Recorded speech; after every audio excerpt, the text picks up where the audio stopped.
Hello again, YouTube. I'm going to do a quick tutorial today. Well, not too quick. It's a fairly simple process, but it's kind of one of the sought-after changes most people want to make to their 1022s, and that is the auto bolt release. Not to be confused with full auto. We're not doing anything illegal, making any fully automatic weapons or anything here. What we're changing, and it's kind of tough to see with this the extended mag release on here, but this little bolt lock, the default functionality on this is you lock it back, and then when you want to actually release it again, you pull it back, and then you have to kind of rock this little switch forward here. You have to kind of rock the lock forward. That will disengage it, and then the bolt will slide home. It'll strip a new round off the mag. That's really annoying. This whole rocking, it's fiddly. It's really unintuitive. I don't know why it's that way.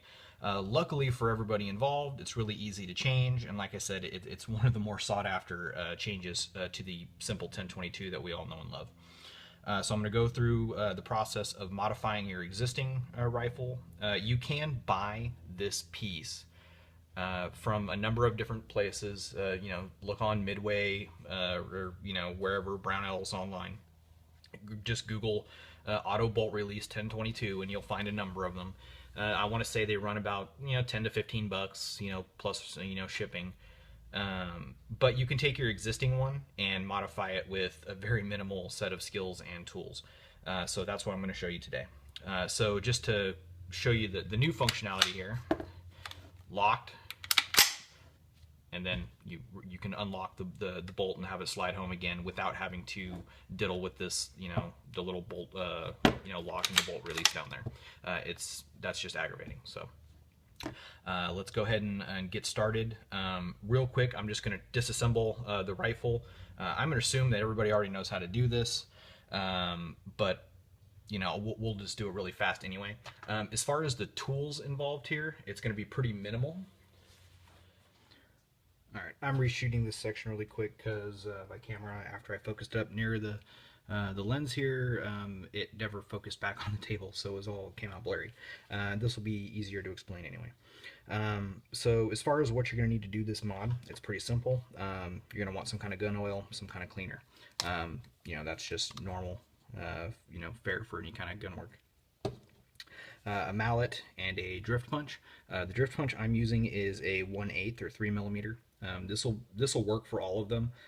There are a couple larger pins we're going to pop out that would probably be more appropriate for a 4mm punch, but it would work just fine with this one as well. So the 3mm. A screwdriver, preferably a set of gunsmithing screwdrivers, which I have right next to me and for some reason I'm not using. But just a regular old flathead screwdriver would be fine. The Ruger screws are pretty forgiving. You don't have to worry too much about marring them up. And then the really most important part is a file. This is the wrong file. You're going to want a half round file, which is flat on one side and round on the other. And it kind of comes to this point here, which gives you a lot of different curves that you can follow as far as getting it nice and cleaned up. I also have a round file here, but really this is going to be the bread and butter of the work if you do it with a file. You could do it with a Dremel instead.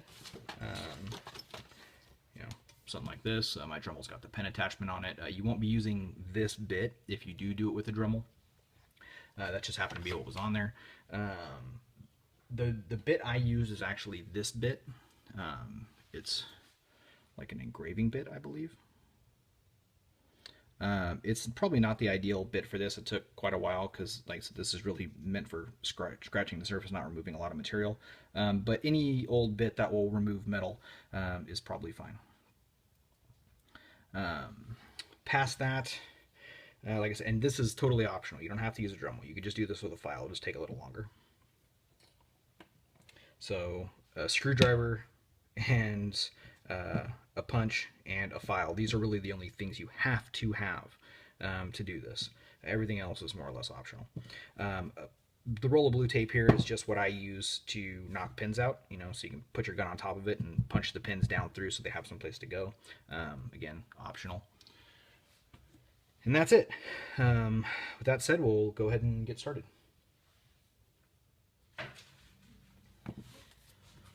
All right. So normal disassembly procedure here. Obviously, you know, check visually, physically. I don't even have a mag in here, but you can see there's nothing in there. You know, make sure your gun's unloaded. I don't like to harp on the gun safety thing since everybody does, and it's really up to you to know this kind of thing. But let's go ahead and get started here.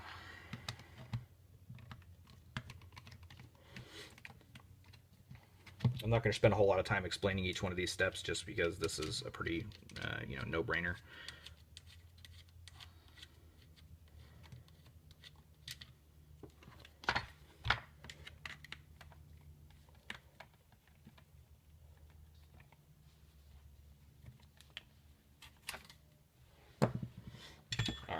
So once you got your screws out, this screw here and the one for your barrel ring, all you really need to do, and it's not, you know, tricky at all. Sometimes it'll want to get hung up.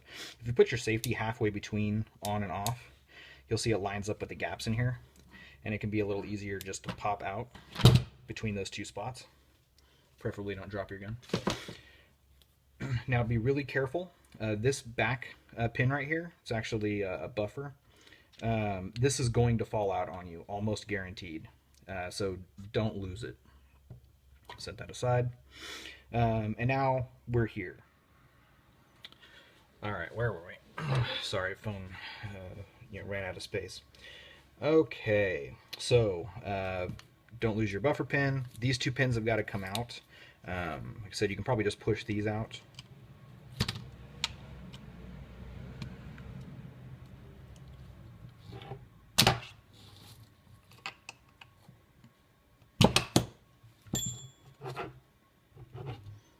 Take these, set them aside, go ahead and remove your entire trigger assembly, and you can go ahead and set your barrel aside for now. Okay, now as for the actual barrel assembly here, this little piece is what we're going to be removing. So you're going to need to remove this pin. We may need to actually, we're going to need to get a smaller punch for this. Yeah, so we'll need to remove this. Now you don't have to take this all the way out. If you just pull it far enough out that this is, you know, loose in there, you'll be fine. The other piece that you'll need to remove, or the other pin, is this one right here. Now pay attention to your extractor and which way it's facing. So kind of with the sweep and the point going up and to the left in this configuration. And you can just drift this out a bit. So take this pin out, leave it down there, go ahead and remove your extractor, and then you're going to have this little spring in here. This is just going to be free floating. You're going to need to rock this all the way back, if you can see this, or it's not really free floating, it's just not under tension any longer. Go ahead and rock this all the way to the back, and that'll free up this, and you can just slide it out. The inside of my gun is filthy. It would be a really good idea at this point, since you're basically going to take this whole thing apart anyway, to get some gun cleaner and some lube and kind of clean up the inside here where, you know, you don't often get to, or where you don't get to as often as you should anyway, at least if you're me. And this is the piece we're going to be working on. Okay, this is your bolt lock. I'm going to go ahead and spray this down with a little hoppies.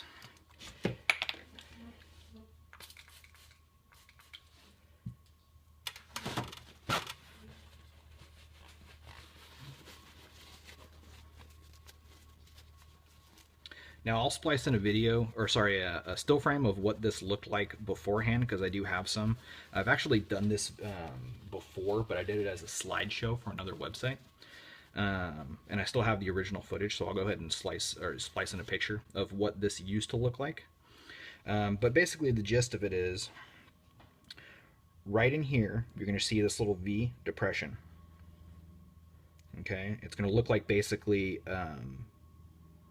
almost like a heart shape. kind of like a wonky heart shape. There's also going to be a very slight depression, or not depression, but a slight protrusion, I should say. So you're going to have a little V protrusion right here and a little V protrusion right here. You're going to grind both of those off. Now, like I said, you can go in with your Dremel and just round that off, and then round that off. Whether you do it with a Dremel or whether you do it with a file is up to you, whatever you have available to you.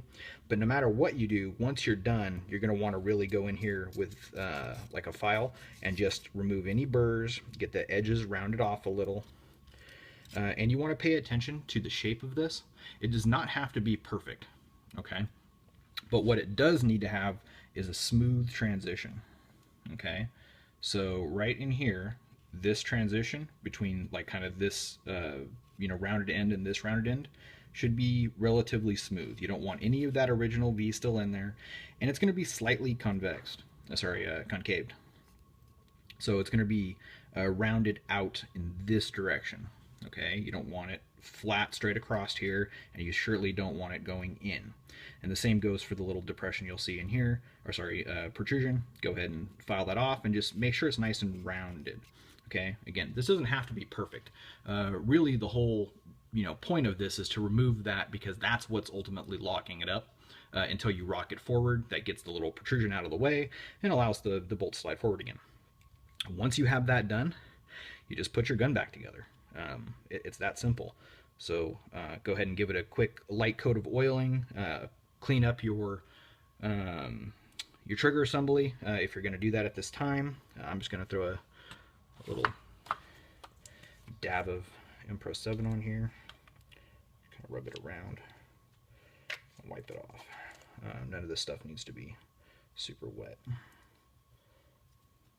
And probably getting it worse than it was when I started, because everything in my shop is covered in sawdust and metal filing, so I have to be really careful not to put any of that crap back into my gun.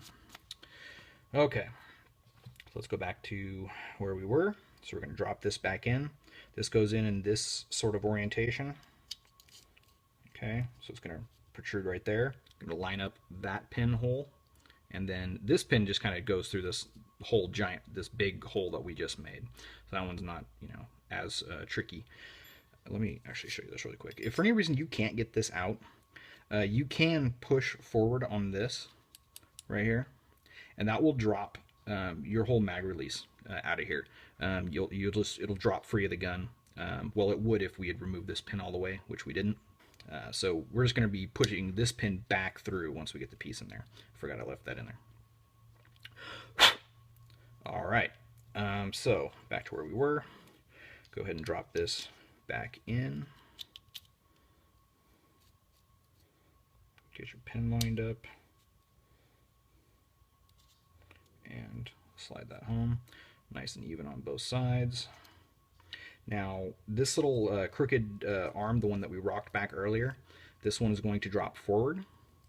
And if you can see in there, that little arm is going to seat. Let me see if I can find a flashlight. Let's find a flashlight that won't blind everybody. There we go. Good old Nebo Larry. Always around when you need it. Alright, so if you can see in there, the little crooked arm, sorry, I'm trying to do this blind. The little crooked arm is going to seat down into the little, the horizontal piece that goes across the trigger assembly. There's a little groove in it. It'll seat right down in there. It won't be hard. Okay, now your spring right here is actually going to go underneath this cross pin, which we'll put back in now. Remember your extractor. Okay, remember this goes in with the point going back in this configuration.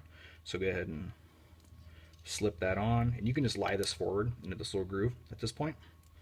And then just with your tool or your fingernail, slide that underneath the pin and then through. Okay, slide that in place. Hopefully that's all plain as mud. Again, I can't actually see my camera screen while I'm doing this, just the configuration I have it in, so I'm hoping this is all clear on camera. Occasionally I'll stand up on my tiptoes and see if you can kind of see this, but I think that should be clear enough. Okay, the rest of it is just putting your trigger housing back into the barrel. Slide that in. Put one.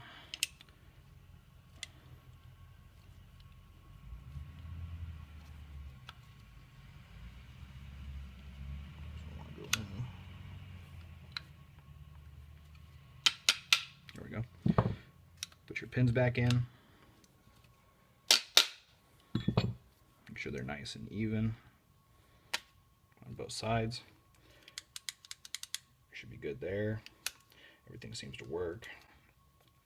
And we'll function check this whole thing once it's done and make sure everything is cool in that regard. Now, again, you've got your little buffer here. While you've got it apart, you can always use this time to replace this with one of those cool little polymer ones. It deadens the noise a bit. I don't really mind this one. And we're just going to slip this back into our stock. Remembering that we may have to push the safety in like part way, and you're going to want to make sure this is lined up before you actually try and shove it down in here. Like I said, that really wants to slip free. As you can see, it's just dropping out here. This will be good. All flush down there. All good there. Go ahead and put your stock screw back in.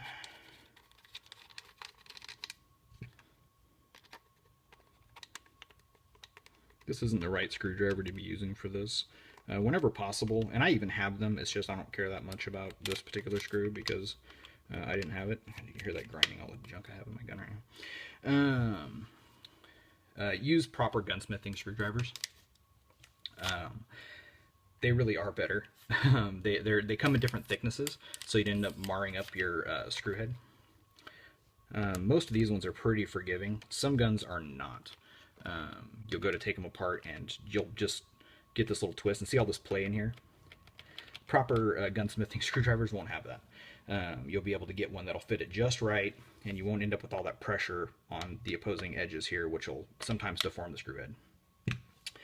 But that's it. Your gun's back together. So we'll go ahead and do the function check on here. Pull it back. We're good there. Can lock it back, and then of course it slides forward again. If there was a mag in there, it would go ahead and strip one off at that point. Now you can actually see this working right in here. If you look at this, you can see what's going on. It's under that spring tension, that little crooked arm spring that we had moved. And now that we ground that little piece off, let me see if I can get a focus. Now that we ground that little piece off, there's nothing preventing it once you pull this back from snapping back into place, and you can actually watch it. You see it? And then slide forward. That's it. We're all done. That's the whole mod. I hope you enjoyed it. I'll probably post some more gunsmithing videos. This was a really popular video on, or tutorial on the site, the previous site, so I'm hoping it'll be popular on YouTube as well, and it's just fun to do.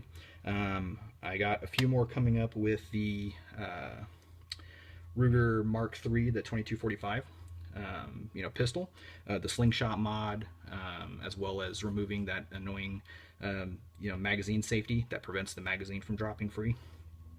So we'll do that, and we'll just see what else comes up afterwards. But thanks for listening, and thanks for watching, and subscribe if you like this video, and I'll catch you next time, YouTube.